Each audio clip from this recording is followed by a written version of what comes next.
el 90% de la gente comete este error a la hora de comprar un piso reformado. Número 1, las ventanas. Parece poca cosa, pero unas buenas ventanas que aíslen no solamente el ruido, sino el calor y el frío son sumamente claves. Número 2, ¿qué climatización tiene la casa?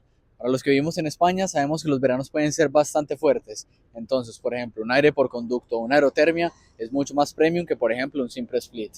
Número 3, la distribución. Ya les he dicho que no solo se pueden fijar en los metros, hay pisos de 80 metros que parecen incluso más grandes que unos de 150. Por eso, además de tener una buena configuración, hay que ver que la distribución en toda la casa tenga sentido. Les voy a dar uno adicional. 4, los acabados. Fíjense en las cosas que poca gente se fija.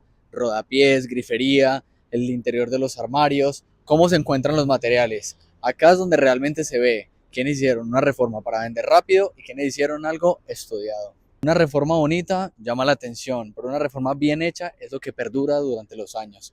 Guarda este video que te puede ahorrar miles de euros. Adiós.